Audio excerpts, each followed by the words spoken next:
నమస్తే సార్, మీ పేరండి? నా పేరు డాక్టర్ ప్రహ్లాద్ అయ్యా. ప్రహ్లాద్ గారు ఏం చేస్తుంటారు సార్ మీరు? నేను కన్సల్టెంట్. ఇంకెంత వయసులో ఇంకేం చేయమంటావు?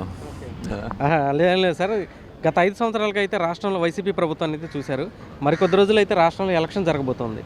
ఈసారి ఎన్నికల్లో ఏ ప్రభుత్వం వస్తే రాష్ట్ర అభివృద్ధి బాగుంటుందని మీరు భావిస్తున్నారు సార్? అంటే మేము భావించటం కాదు, ఇక్కడ ఉన్నటువంటి పేద బడుగు బలహీన వర్గాలు, మధ్యతరగతి చదువుకున్న యువతి యువకులు వాళ్ళు భావించాలి. ఎందుకనంటే మేము ఆల్రెడీ ఒక కెరీర్ అంతా కంప్లీట్ అయ్యి రిటైర్మెంట్ స్టేజ్లో ఉన్నాము. భవిష్యత్తు మీద ఆశలు ఉన్నటువంటి వాళ్ళకి ఏ ప్రభుత్వం అయితే ఏం చేయగలుగుతుంది అనేది వాళ్ళు కరెక్ట్గా డెసిషన్ తీసుకోవాలి.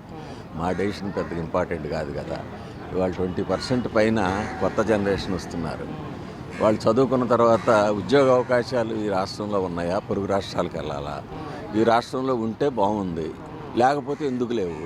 ఇతర రాష్ట్రాలతో పోలిస్తే మన రాష్ట్రం పరిస్థితి ఎలా ఉంది? ఉపాధి అవకాశాలు ఉన్నాయా? ఇండస్ట్రీస్ వస్తున్నాయా? పెట్టుబడులు వస్తున్నాయా? పెట్టుబడితో పాటు ఉపాధి అవకాశాలు ఉన్నాయా? ఇవన్నీ ఆలోచించుకుని వాళ్ళు వైస్ డెసిషన్ తీసుకుంటారనుకుంటున్నా. ఏదో ఒక్కోసారి ఈ 5 సంవత్సరాల నుంచి ఇది ఎలా ఉంది మీకు తెలుస్తూ ఉంటుంది కదా, మన రాష్ట్రంలో పెట్టుబడులు కానీ, ఉద్యోగ అవకాశాలు కానీ, ఉపాధి కల్పన కానీ ఎలా ఉంది అనుకుంటున్నారు? అంటే మీరు మాలాంటి వాళ్ళని చాలా వేల మందిని ఇంటర్వ్యూ చేసి ఉంటారు. మీకు వచ్చిన ఇన్పుట్ డెఫినెట్గా మంచిగానే ఉంటుంది అనుకుంటున్నా. మంచి ఇన్పుటే వచ్చి ఉంటుంది మీకు. అంటే నేను చెప్పేది ఏంటంటే, ఈ పెట్టుబడులు వచ్చి ఉపాధి అవకాశాలు వస్తే ఇతర రాష్ట్రాలకి వెళ్ళాల్సిన అవసరం లేదు.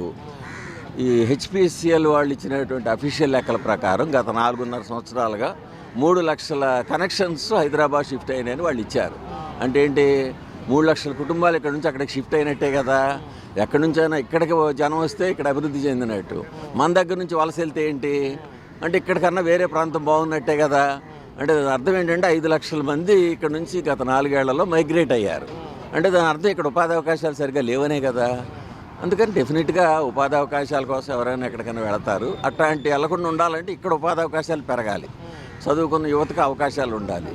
సార్, ఇక్కడ గ్లోబల్ సమ్మిట్ జరిగి 13 లక్షల కోట్ల రూపాయల పెట్టుబడులు తీసుకొచ్చామని ఈ ప్రభుత్వం చెప్పింది. మరి ఈ విశాఖపట్నం ప్రాంతంలో కొత్తగా ఏమైనా బిజినెస్లు స్టార్ట్ అవ్వడం కానీ, కంపెనీస్ రావడం కానీ, ఉద్యోగ కల్పన కానీ జరిగిందంటారా మీ దృష్టిలో? అదే నేను చెప్పేది. అఫీషియల్గా నా అంచనా వేరమ్మా. ఇప్పుడు 4 లక్షల మంది మైగ్రేట్ అయ్యారని అంటే ఉపాధి అవకాశాలు పెరిగితే మైగ్రేట్ కారు కదా. మైగ్రేట్ అవుతున్నారు అని అంటే ఇక్కడ ఉపాధి అవకాశాలు లేనట్టేగా. దాని ఇండికేషన్ అదే కదా. మరి 13 లక్షల కోట్లు ఏమైపోయినాయో మాకు తెలియదు. నిజంగా వచ్చి ఉంటే మన కంటికి కనపడాలి కదా. ఇక్కడ ఐటీ రంగంలో ఏమన్నా పెరిగిందా? టూరిజం రంగంలో ఎంప్లాయ్మెంట్ ఉందా? ఇప్పుడు ఇక్కడ లులు మాల్ కడతారని అనుకున్నారు, అది కట్టలేదు. దాదాపు ఒక 20,000 మందికి ఎంప్లాయ్మెంట్ అని అన్నారు. ఇట్లాంటివన్నీ ఉండుంటే డెఫినెట్గా యువతకు పనికొచ్చేది. మరి ఆ యువతకు అట్లాంటి అవకాశాలు లేకనే కదా బెంగళూరు వెళ్తున్నారు, చెన్నై వెళ్తున్నారు, హైదరాబాద్ వెళ్తున్నారు. అది నేను అనేది. సార్, ఇక్కడ విశాఖపట్నంలో గత 5 ఏళ్లలో జరిగిన ప్రకృతి విధ్వంసం మీద మీ అభిప్రాయం అండి? లైక్ ఇప్పుడు ఋషికొండకి గుండు కొట్టేశారు. యాక్చువల్గా హుదూద్ లాంటి తుఫాన్లు ఆపే ఇది వాటికి ఉంటుంది. సో వాటిని కూడా ధ్వంసం చేశారు. ఎర్రమట్టి దిబ్బలు ఇటువంటి ధ్వంసం అయినాయి అని చెప్పేసి చాలామంది అంటున్నారు. మీ దృష్టిలో ఏమంటారు? ఇటు అది ఖచ్చితంగా ఒక వార్త మీడియాలోనో పబ్లిక్ దృష్టిలోకి వచ్చిందంటే నిప్పు లేనిదే పొగరాదంటారు. ఎంతో కొంత లేకపోతే బయటికి రావు కదా. మరి మీరే అంటున్నారు ఋషికొండ గుండు కొట్టారని. తెల్లారైతే మేము ఇదే పదం వింటున్నాం, ఋషికొండ గుండు కొట్టారని.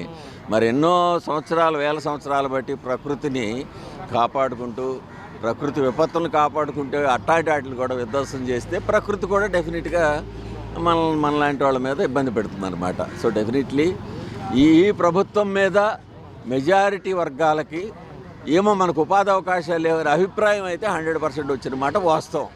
మిగిలిన వర్గాల గురించి నాకు తెలియదు.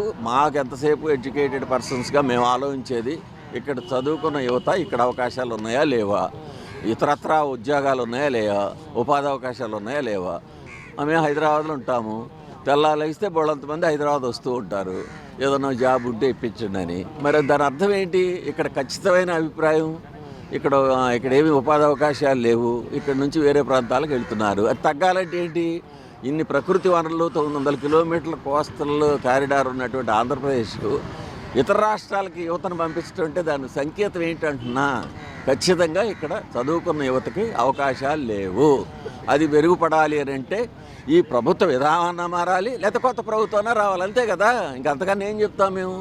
అభివృద్ధి సంక్షేమం అనేది 2 కళ్ళలాగా ఉండాలి సార్. ఈ ప్రభుత్వంలో మెయిన్గా చెప్తుంది ఏంటంటే, మేము సంక్షేమ పథకాలు ఇస్తున్నాం, 90% పథకాలనే అమలు చేసామని అంటున్నారు. మీ దృష్టిలో దీని గురించి అసలు ఏంటి? అసలు సంక్షేమం అనేది ఇవాళ పుట్టింది కాదు. 1971లో ఇందిరాగాంధీ గారు మొదలెట్టారు, 83లో ఎన్టీ రామారావు మొదలెట్టారు. ఆ సంక్షేమం అనే దాన్ని ఆ రోజుల్లో 30 రూపాయలు ఉంటే వాళ్ళు 3,000 రూపాయలతో సమానం. 40 సంవత్సరాల నాడు 100 రూపాయల కాగితం ఉంటే ఏంటి, ఇవాళ వాళ్ళు లక్షాధికారి కింద లెక్క. అంటే సంక్షేమం ఈ ప్రభుత్వం కానీ ఏ ప్రభుత్వం కానీ పుట్టించలా. 50 సంవత్సరాల బట్టి బడుగు బలహీన వర్గాలకి సంక్షేమం అందిస్తూనే అన్ని ప్రభుత్వాలు, కేంద్ర రాష్ట్ర ప్రభుత్వాలు చేస్తూనే ఉన్నాయి. ఎందుకంటే మనం బేసికల్గా సంక్షేమ రాష్ట్రం. అందుకని సంక్షేమం అనేది ఈయన కొత్తగా చేసింది కాదు, అందరూ చేస్తూ వచ్చారు, దానికి కొనసాగింపు నెంబర్ 1. అయితే ఇప్పుడు మీరే చెప్పారు, సంక్షేమం అభివృద్ధి 2 కాళ్ళ మీద నడిపెట్టాలి. ఇప్పుడు నేను ఇంతకు ముందుకు మాట్లాడింది అభివృద్ధి గురించి. అభివృద్ధి జీరో అనేది చెప్తున్నారు. సంక్షేమం ఈయనే కనిపెట్టింది కాదు, అందరితో పాటు కొనసాగింపుగా చేసింది. ఇంక మరి గొప్పతనం ఏముంది? సంక్షేమం అని అంటే సంక్షేమం ఎవరికి? అవకాశం లేని వాడికి, మనం హెల్ప్ ఇస్తే చదువుకోగలిగిన వాడికి, హెల్ప్ ఇస్తే ఉపాధి అవకాశాలు పెరుకునే వాడికి సంక్షేమం పెట్టాలి. ఎవరు తప్పబట్టారు అది అందరూ చేస్తున్నారు. 50 ఏళ్ల బట్టి మన ఆంధ్ర రాష్ట్రంలో సంక్షేమం అవుతూనే ఉంది, అమలు అవుతూనే ఉంది. హెచ్చు తగ్గులు అంతే. ఆ రోజున్న మార్కెట్ ఇండెక్స్ ప్రకారం మొన్న 1000 రూపాయలు ఉంటే ఇవాళ 2000 అవుతుంది అంతే. అభివృద్ధి లేకపోతే సంక్షేమం ఉంటే ఏమవుతుందంటే అనేక రాష్ట్రాలు చూసాం, ఉత్తర కొరియా చూసాం, శ్రీలంక చూసాం. కేవలం సంక్షేమం మీదే ఆధారపడి, అంటే జనం మనం ఇస్తేనే తప్ప బతికి వెళ్ళ తీసుకోలేదు అనేటువంటి వాంఛ తప్పు. అభివృద్ధి అనేది లేకపోతే రాష్ట్రం అధోగతి పాలవుతుంది. That is my firm opinion. ఇంకా సార్ క్యాపిటల్ విషయంలో ఏంటి సార్? ఇప్పుడు గత ప్రభుత్వం ఒక చోట క్యాపిటల్ పెట్టింది, ఇప్పుడు అధికారంలో ఉన్న వాళ్ళు, అప్పుడు ప్రతిపక్షంలో ఉన్న వాళ్ళు కూడా దానికి ఓకే చేశారు. ఈ రోజున 3 క్యాపిటల్స్ అన్నారు, మరి విశాఖపట్నాన్ని కూడా క్యాపిటల్ చేస్తూ ఉంటున్నారు. సో రాజధాని పైన అసలు మీ అభిప్రాయం ఏంటి సార్? ఈ 3 క్యాపిటల్స్ అనేది ఒక విఫల ప్రయోగం. మన రాష్ట్రంలోనే, దేశంలోనే కాకుండా ప్రపంచంలో ఎక్కడా కూడా ఇట్లాంటి వింతపోకళ్ళు లేవు కదా. ఎక్కడో ఒక దగ్గర అందరికీ ఆమోదయోగ్యమైన ప్లేస్లో క్యాపిటల్ అనేది పెట్టడం జరిగింది. క్యాపిటల్ అంటేనే అభివృద్ధి కాదు కదా. క్యాపిటల్తో పాటు మిగిలిన ప్రాంతాలను అభివృద్ధి చేయడం అనేది ప్రభుత్వ యొక్క విధానాలు ఉండాలి. క్యాపిటల్ ఉంటేనే అభివృద్ధి అవుద్ది అనేది చాలా తప్పు అభిప్రాయం. క్యాపిటల్తో పాటు అక్కడ ఉన్నటువంటి ప్రకృతి వనరులు ఎలా ఉపయోగించుకోవాలి, ఆ ప్రాంతానికి ఉన్నటువంటి వనరులు ఏ రకంగా ఉపాధి అవకాశాలుగా మలుచుకోవాలనేది ప్రభుత్వ విధానం ఉండాలి. అంతేగాని క్యాపిటల్ ఇక్కడ ఉంటే ఇక్కడ అభివృద్ధి అంటే మరి మిగిలిన ప్రాంతం అభివృద్ధి కావద్దా? అంతే కదా. క్యాపిటల్ అనేది ఒక పరిపాలనా సౌలభ్యం కోసం పెట్టుకునేది క్యాపిటల్. దాని చుట్టుపక్కల ఖచ్చితంగా అభివృద్ధి అనేది ఉంటుంది.